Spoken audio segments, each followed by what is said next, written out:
बाबू पापाया गे रोदना पसारेले। बाबू पापाया गे रोदना पसारेले। पापाला पर हमरो छेकेला लीलार, करा दी हमरो मोड़न। पापाला पर हमरो छेकेला लीलार, करा दी हमरो मोड़न।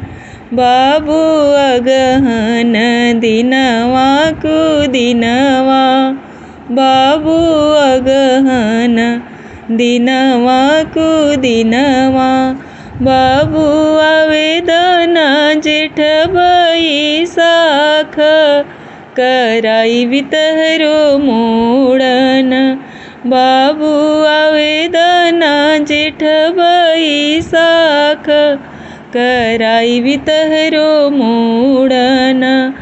बाबू नौआ बसेला दूर देशे, बाबू नौआ बसेला दूर देशे। बाबू पंडित बसेले बनारस, कैसे करबी मोड़न। बाबू पंडित बसेले बनारस, कैसे करबी मोड़न। पापा नौआ बोला दी दूर देशे, पापा नौआ बोला दी दूर देश से। पापा पंडित बोला दी बनारस, करा दी हमरो मोड़न। पापा पंडित बोला दी बनारस से, करा दी हमरो मोड़न। बाबू फुआ जे बसेली फूफा के घरे, बाबू फुआ जे बसेली फूफा के घरे। बाबू फूफा बसेले परदेसे, कैसे करबी मोड़न।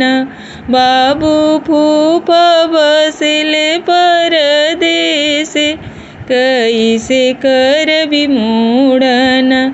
पापा फुआ के बोला दी ससुर घर से, पापा फुआ के बोला दी ससुर घर से।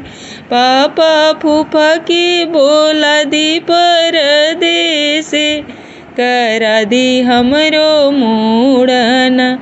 पापा फूफा के बोला दी परदेस से, करा दी हमरो मोड़न।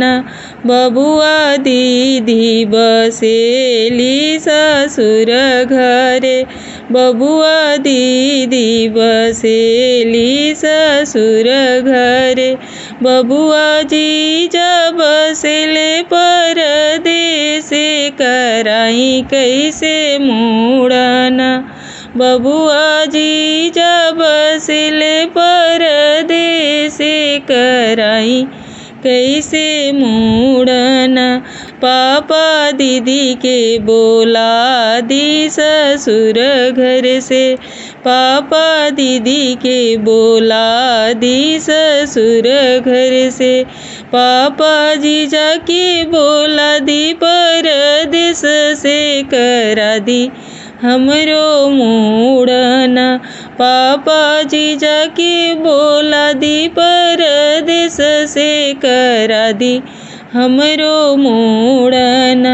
बाबू चाचाया गे रोदना पसारेले, बाबू चाचाया गे रोदना पसारेले। चाचाला पर हमरो छेकेला लीलार, करा दी हमरो मोड़न। चाचाला पर हमरो छेकेला लीलार, करा दी हमरो मोड़न। बाबू अगहन दिनवा कु दिनवा, बाबू अगहन दिनवा कु दिनवा।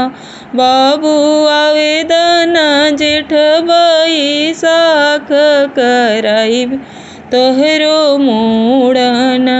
बबुआ आवेदना जेठ बैसाख कराइब तोहरो मोड़ना। बबुआ नौआ बसेला बड़ी दूर, बबुआ नौआ बसेला बड़ी दूर।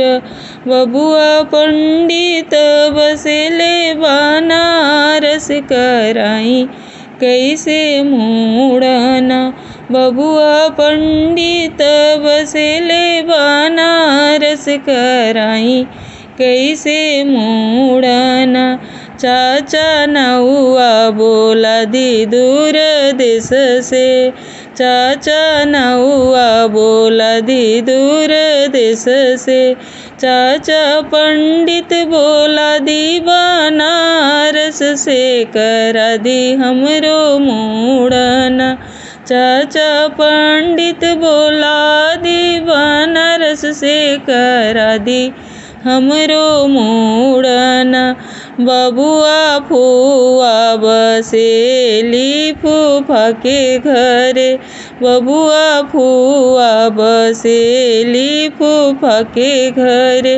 बबुआ दीदी बसेली जीजा के घरे।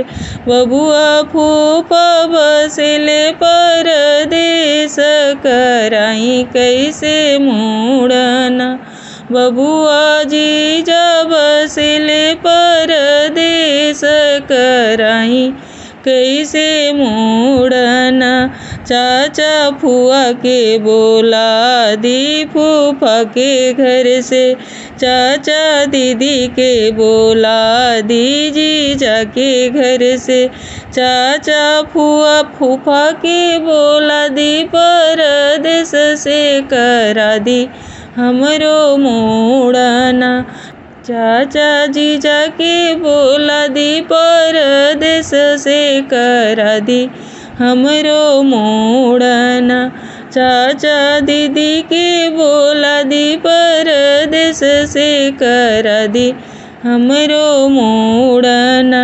चाचा जीजा के बोला दी परदेस से करा दी हमरो मोड़ना। धन्यवाद।